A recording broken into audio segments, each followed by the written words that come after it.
겸손과 죄. 우리를 사단의 소나기에서 벗어나게 하는 가장 강력한 무기는 겸손이다. 조나단 에드워즈. 죄인 중에 내가 괴순이라. 디모데전서 1장 15절 말씀. 겸손을 뉘우침이나 참회와 동일한 것으로 여기는 경우가 들어 있습니다. 그럴 경우에 영혼이 계속해서 죄에 사로잡히게 되는 것 말고는 겸손을 장려할 방법이 없는 것으로 보입니다. 그러나 내 생각에 겸손은 그것과는 전혀 다르며 그 이상입니다. 예수님의 가르침과 사도들의 편지에 죄에 대한 특별한 언급 없이 겸손을 가르치고 있는 것을 볼 수 있습니다. 또한 만물의 본질을 생각해 보아도 창조주와 피조물의 관계를 살펴보아도 예수님의 생애를 보더라도 겸손은 거룩의 핵심입니다. 겸손은 마음 중심에 하나님을 모셔드리는 것입니다. 그곳에서 하나님은 모든 것 되시고 자아는 아무것도 아닌 존재가 되는 것입니다. 이것이 에덴 동산에서 아담과 하와가 보기에 좋지 않았던 것이 자신들이 아무것도 아닌 것이 되는 것이었죠. 없음이라고 하는 존재. 그것이 보기에 좋지 않고 먹기에 좋지 않고 지혜롭지 못하게 그렇게 보였습니다. 그래서 거기에서 모든 악과 고난이 다 나오게 됐습니다. 즉 다른 말로 하면은 하나님이 모든 것 되고 자아가 아무것도 아닌 것이 되는, 이것이 보암직하고 먹음직하고 지혜롭게 할 만큼 탐스럽게 보이면 우리 인생은 구원을 받게 됩니다. 그리고 모든 악과 고난으로부터 해방됩니다.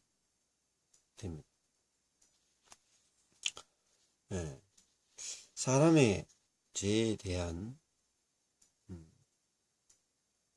하나님의 은혜를 깊이 아는 것이 성도를 겸손케 한다는 사실은 언급할 필요가 없는 분명한 사실입니다. 사도 바울 같은 사람을 봐도 알 수 있죠. 하나님의 구속함을 얻고 거룩한 자기 사람이 되었지만 깊은 내면에서 자신이 죄인이었다는 사실을 항상 간직한 채 살았죠. 바울이 자신을 가르쳐 교회를 핍박하고 하나님을 회방한 자로 고백하는 서신들을 잘 알고 있습니다. 나는 사도 중에 가장 작은 자라. 나는 하나님의 교회를 박해 핍박하였으므로 사도라 칭함받기를 감당하지 못할 자니라. 그러나 나의 나된 것은 하나님의 은혜로 된 것이니 내게 주신 그의 은혜가 헛되지 아니하여 내가 모든 사도보다 더욱 많이 수고하였으나 내가 한 것이 아니오 오직 나와 함께 하신 하나님의 은혜로라. 모든 성도 중에 지극히 작은 자보다 더 작은 나에게 이 은혜를 주신 것은 측량할 수 없는 그리스도의 풍성함을 이방인에게 전하게 하시고. 에베소서 3장 8절 말씀. 내가 전에는 비방자요 박해자요 폭행자였으나 도리어 긍휼을 입은 것은 내가 믿지 아니할 때에 알지 못하고 행하였습니다. 밑보다 모든 사람이 받을 만한 이 말이여 그래서 예수께서 죄인을 구원하시려고 세상에 임하셨도다 하였도다. 죄인 중에 내가 괴순이라. 디모데전서 1장 13절 15절 말씀. 하나님의 은혜로 바울은 구원을 받았습니다. 하나님은 그의 죄를 영원히 다시는 기억하지 않으십니다.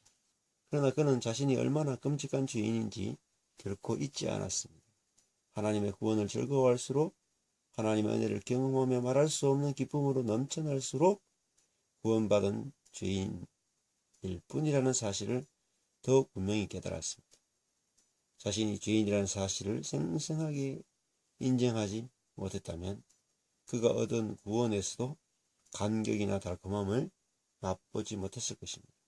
그는 하나님께서 자신을 팔에 안으시고 사랑으로 관을 씌우신 죄인임을 한순간도 잊지 않았습니다. 우리가 조금 전 읽은 성경 본문에 대해서 바울 자신이 날마다 지은 죄를 고백한 것이라고 주장하는 사람도 있습니다. 그렇지만 앞뒤 문맥을 잘 살펴보면 이런 주장은 타당하지 않습니다. 이 본문에는 훨씬 더 깊은 의미가 담겨 있습니다. 이 본문들은 우리를 영원히 겸손케 하시는 하나님의 능력을 말하고 있는 것이죠. 하나님의 능력으로 구속함을 받은 자들은 어린 양의 피로 죄를 깨끗하게 씻고 보좌 앞에 나와서 머리를 숙이고 겸손케 된다는 사실을 말하고 있는 것입니다. 신자라는 것은 비록 영광 안에 있다 하더라도 구속받은 죄인에 지나지 않습니다. 하나님의 자녀라 해도 그분의 사랑의 빛을 받으면서 이 땅에 살아가는 동안에 자신이 죄로부터 구원을 받았다는 사실을 단 한순간도 잊을 수 없습니다. 자신의 죄가 있었기에 하나님의 은혜가 가능했으니까요. 그러나 은혜 받은 신자는 거기에 머무르지 않습니다. 신자는 자신이 죄인이라는 사실을 깨닫고 맨 처음 겸손을 품었다면 자신이 새로운 피조물이라는 사실을 깨닫고 새로운 의미로 겸손을 배우게 됩니다. 그리고 새로운 피조물이 되었다는 사실로 겸손을 품었던 데 더하여 자신이 하나님의 구속의 사랑을 대변하는 당사자임을 깨닫고 가장 풍성한 겸손을 품게 됩니다. 사도 바울의 고백이 의미 있는 이유는 그가 그리스도인으로 살면서 자신이 죄인이라는 고백을 했어도 자신의 죄를 한 번도 고백한 적이 없다는 점입니다. 어느 곳에도 자신의 잘못에 대해 언급하거나 임무에 실패했거나 완전한 사랑의 법에 거스리는 죄를 범했다는 암시조차 없습니다. 오히려 그 반대의 고백은 있습니다. 그가 하나님과 사람들 앞에서 흠없는 삶을 살았다는 표현으로 자신을 변호하는 몇몇 본문이 그것입니다. 우리가 너희 믿는 자들을 향하여 어떻게 거룩하고 옳고 흠이 없이 행했는지에 대해 너희가 증인이요 하나님도 그러하시도다. 우리가 세상에서 특별히 너희에 대하여 하나님의 거룩함과 진실함으로 행하되 육체의 지혜로 하지 아니하고 하나님의 은혜로 행함은 우리 양심이 증언하는 바니 이것이 우리의 자랑이라. 고린도후서 1장 12절 말씀. 이것은 단순히 그렇게 살고 싶은 열망의 표현이 아니라 실제 그런 삶을 살았습니다. 죄 고백이 없는 이유에 대해서 이런저런 말을 할 수 있겠지만 분명한 것은 흠이 없는 삶이 성령의 능력으로만 가능하다는 점입니다. 바울이 그런 삶을 살았죠. 오늘날 이런 삶을 사는 사람, 그런 삶에 대한 열망이 좀처럼 눈에 보이지 않습니다. 바울에게 자기 죄에 대한 고백이 없다는 사실을 볼 때 깊은 겸손의 비결을 날마다 죄를 짓는 데서 찾아서는 안 된다는 것이죠.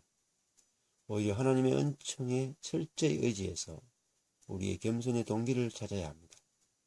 우리가 은혜로 구원을 얻은 죄인이라는 고백이 최고의 기쁨이 되는 자리, 그곳이 하나님 앞에서 복을 얻는 유일한 자리일 것입니다. 은혜로 구원을 얻은 죄인, 이것이 최고의 기쁨이 되는 자리입니다. 바울은 자신이 은혜를 맛보기 전에 과거 얼마나 끔찍한 죄를 지은 죄인이었는지 잘 알았고 언제든지 침입할 수 있는 죄의 숨은 힘, 즉 교만을 기억했습니다. 오직 내주하시는 그리스도의 임재와 권능으로, 즉 겸손으로 죄의 권세를, 교만을 막아낼 수 있었던 것이죠. 내 속 곧 내 육신에 선한 것이 거하지 아니하는 줄을 안다. 고한 것은 옛사람을 가리켜 말한 것입니다. 이와 같이 그리스도 예수 안에 있는 생명의 성령의 법이, 즉 겸손이 죄와 사망의 법에서, 교만에서 너를 해방하였다는 말씀으로 영광스러운 구원이 임하였음을 알 수 있습니다. 이 말씀은 옛사람이 멸절되었거나 완전히 성화되었다는 의미가 아니라 성령께서 우리가 계속해서 승리의 삶을 살도록 하신다는 뜻입니다. 건강이 병을 몰아내고 빛이 어두움을 삼키고 생명이 사망을 정복하는 것처럼 성령을 통해 내주하시는 그리스도는 우리 영혼의 건강이요 빛이요 생명이 되십니다. 이와 같이 우리가 어찌할 수 없는 죄인이라는 확신이 있을 때 우리는 믿음을 발휘해 하나님을 의존하게 됩니다. 하나님에 대한 의존감은 우리를 겸손케 할 뿐만 아니라 놀라운 기쁨을 맛보게 합니다. 하나님에 대한 의존은 우리를 겸손케 하고 또한 기쁨을 맛보게 합니다. 바울에게 놀라운 은혜가 허락되었는데 매 순간마다 은혜를 간절히 원했을 뿐 아니라 그로 인해서 지극히 겸손해질 수밖에 없습니다. 하나님 은혜가 함께 했기에 그는 모든 사람보다 더 넘치도록 수고할 수 있었고 이방인들에게 그리스도의 천명할 수 없는 부요함을 전할 수 있습니다. 이 은혜를 경험했기에 바울은 자신이 여전히 죄를 지을 수 있다는 것을 의식하며 살았습니다. 죄가 더한 곳에 은혜가 더욱 넘쳤나니. 로마서 5장 20절. 이 구절은 본질적으로 은혜가 어떻게 죄를 다루며 그것을 제거하는지를 밝히게 됩니다.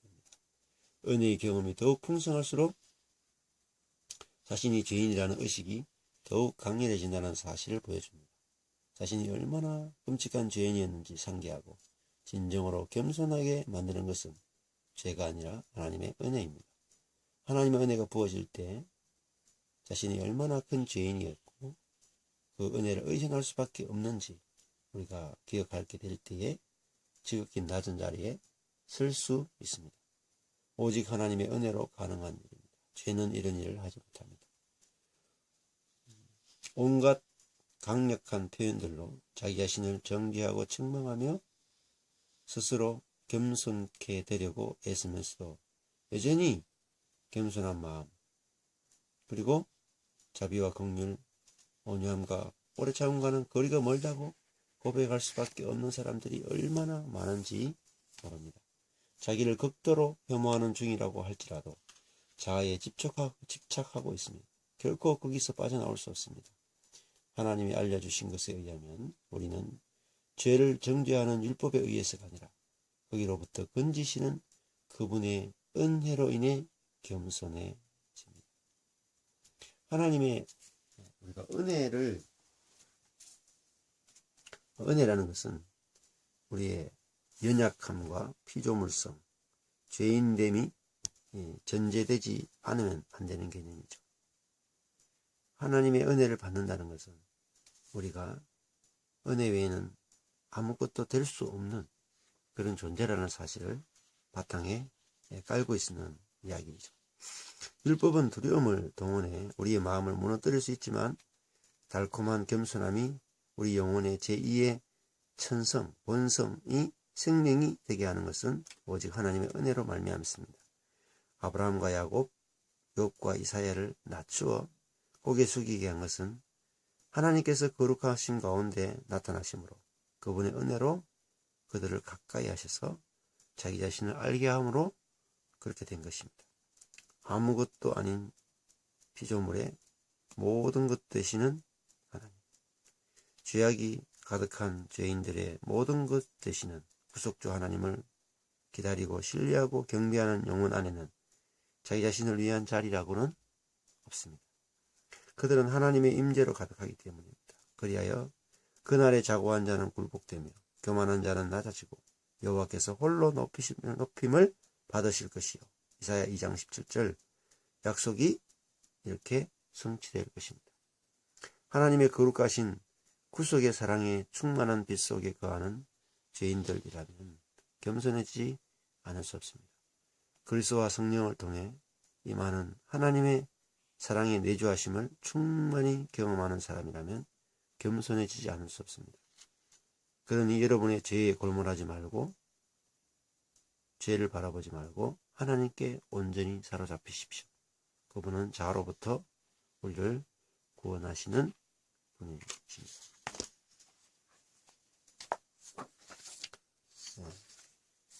아멘.